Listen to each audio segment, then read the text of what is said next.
deck that I think is under the radar a little bit. Like players know that it exists, but I don't know if they respect it enough to include cards in their side deck, like cards like Lava Golem, Winged Dragon Raw Seer mode. So if you're facing down 2 Liger Dancers, things can get pretty tough pretty quickly. Yeah, and there's some really interesting interactions. So because it is unaffected by anything but Lunalight monsters, if you were to activate even something like your own Nibiru, they would actually remain face up on the field. If you were to summon Babuska, it's not just into defense mode. I think you just touched on a really good point. Is a lot of the final fields that these players are making are a Babuska next to that Liger Dancer as well, because that's a pretty ultimate 1-2 punch. Like dealing with a monster that's unaffected while all your effects are negated, your monsters are being shifted into defense mode can be quite an uphill battle. But his opponent here is bringing the new Orcust strategy, which has always been like a fan favorite. You know, go back to the format where it was the Thunder Dragon, Orcust, Sky Striker, Salmon Grade. Orcust really shined, and I think it's kind of back into that forefront into the metagame. I mean, maybe not like the as top of a strategy as like Bystial or Malice, but can definitely beat those decks in its own right. Yeah, so this is a deck that's actually kind of similar to some of the Orcust decks that we saw back there that would opt to be part of a deck that was incorporating another strategy. I remember Sky Striker Orcust being especially popular in the format you're referring to. Lunalight Orcust? Lunalight they used to work together, now they're against each other. Opposite sides. Looks like we're going to see the combination of Orcust with some of the newer cards. It'll be interesting to see how Orcust evolve. Well, that's it. It's game number 1. The NAWCQ is underway right now, and the duels are about to begin. All right, let's jump into the die roll. Oh, an 11. Man, these duels are rolling great numbers. 5's not going to be an 11, so it looks like Nick is going to be starting the duel off here. Time to see what Lunalight can do when going first. Now, it is an incredible deck, but unfortunately some of the plays kind of play into some disruptions that are in a lot of players' decks. So it's not about like how strong your inboard is, but it's how much you can play into those interruptions and still produce something that'd be sizable. But this is why I recently picked up Lunalight. I was a big Tri-Brigade player back in the day, and the fact that you can use Tri-Brigade Fractals in this deck, since it already uses 3 copies of Fire Formation Tinky typically, it gives you something to add, because the brand new Silverhound, if it's sent to the graveyard by a card effect, it can just special summon a Lunalight monster from the deck to the field, and there's the brand new Lunalight Gold Leo. On summon, it's going to be able to add a Lunalight from the deck to the hand, and then you have to discard a card. You may think the discard is a downside, but it's actually an upside in this scenario. So you see the Yellow Martin that I mentioned earlier? If it's sent to the graveyard by a card effect, as it is here, it can add a Lunalight spell. Not Lunalight Perfume, since it's Luna Space Light Perfume, but it can add the brand new Lunalight Masquerade.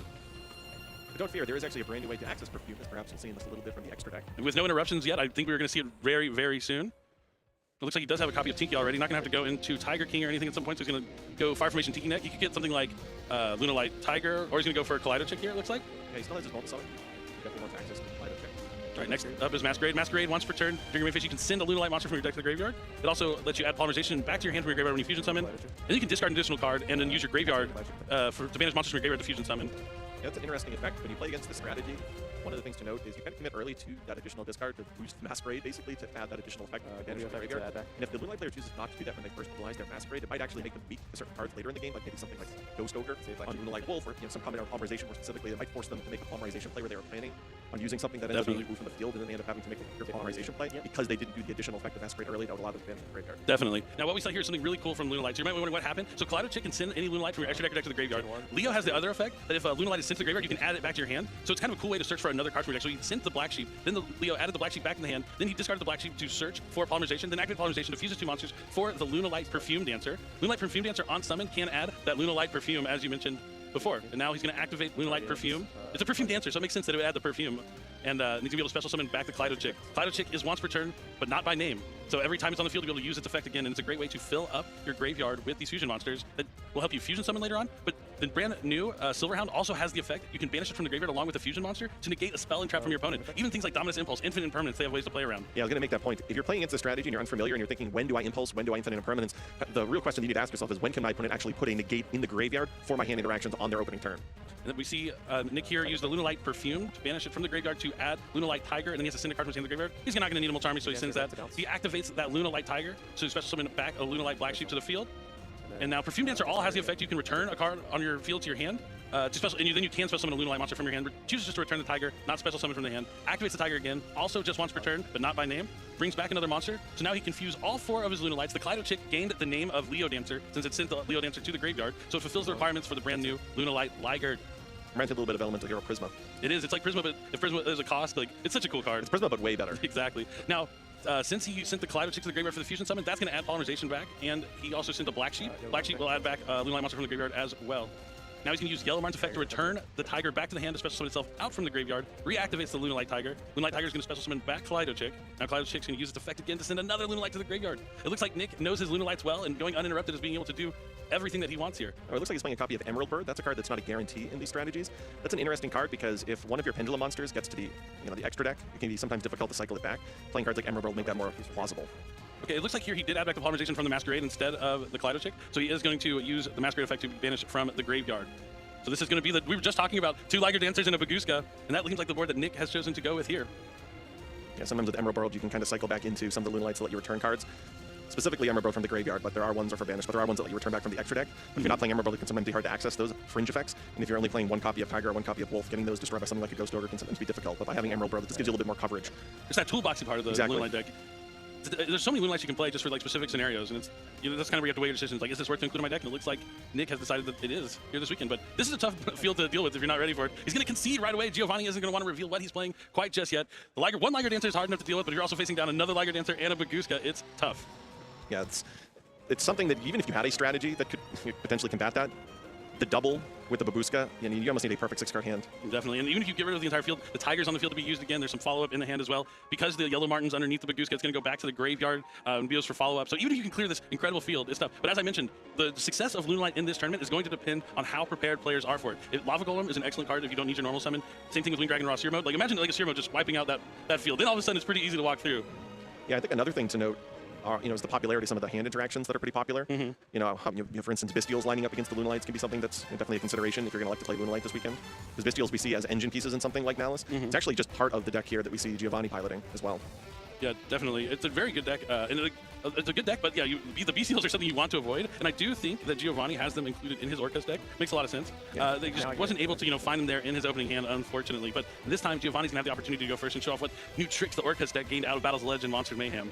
Yeah, it looks like Giovanni has multiple Bystials, kind of the ones you'd anticipate, but also some additional ones. So it's kind of unfortunate there that he wasn't able to see one in his opening hand. Yeah, I mean, he might have been actually came prepared and practiced and play tested against Lunalight, knowing that these cards would be impactful. But you can't always draw the cards that you need when you need them. But you just got to play with what you have. But I think it was smart for him to not try and play into that board because he's playing an unknown strategy, and it's a little impactful to conceal. Don't want to give those side deck opportunities to Nick here going into game number 2.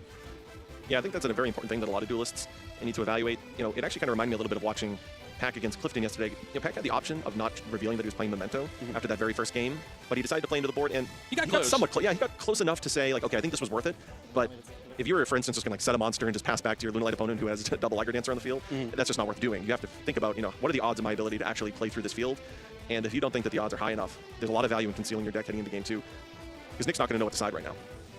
Yeah, he's just gonna have to go like generic, like make my cards in my deck that are good when I go first, but not when I go second. Maybe take those out for some cards that are good when I'm going second. Kind of get some generic side deck in there, but we're gonna find out how it's gonna play out here for game number 2, as Giovanni will be going first. Both these decks are, I would say they're combo decks, even though Lunalight can play a little mid-rangey. So going first is really impactful. These two decks going at it. All right, but it's not just, we're gonna see some more cards in here. It's gonna be also playing the Millennium cards. So this is Sinjin wakes from a Millennium. So he's going to be able, I know if you play Master Duel, you're very familiar with those cards. They're very popular in Master Duel. Really good just in any sort of deck that includes the Fiendsmith cards, because with Sinjin, you're able to get 2 monsters onto the field without using your normal summon, which can get you into something like Moon of the Close Heaven, which turns all your Fiendsmith cards out before you even have to get started. But he's going to be met with Dominus Impulse, so he's going to be waiting for a Millennium there in the Spell and Trap zone before he can be summoned, and there's no Orcust cards here for Giovanni. It's just going to be a set Spell and Trap, and he's going to have to pass back. But Dominus Impulse being able to be used in Lunalight is one of the reasons why the strategy is an option in today's metagame. Yeah, one of the only things that it really stops is the monster effect of Tiger, which is a light monster, but that one is when it's destroyed, you get the revive, and that's just not something that happens every game. It actually happens quite rare, all things considered, so it really is just a very minor inconvenience. Barely an inconvenience, yep, and Nick is going to then lead off his turn with Foolish Burial Goods. This card is actually kind of like a starter card in Lunalight. He does play Lunalight Serenade Dance. Serenade Dance can banish itself from the graveyard to special summon a Lunalight monster from your deck, and I believe it negates the effects, but then you get to discard a card from your hand. Yeah, not all duelists are actually playing Serenade Dance. I think we actually had a conversation before the event about your version of this deck, about whether or not it was worthwhile. If you do get to include it, though, you get to boost your starter count quite considerably, because then you obviously then have the 3 copies of Foolish Burial Goods. And if you just naturally draw Serenade, it's not that much of a downside, because there are so many cards in your deck that require you to discard after the effect is resolved, or kind of as the effect is resolving. So even if you naturally draw it, it's not that bad of a draw, because it can actually serve as an extender if you're combining it with some of your other Lunalight effects.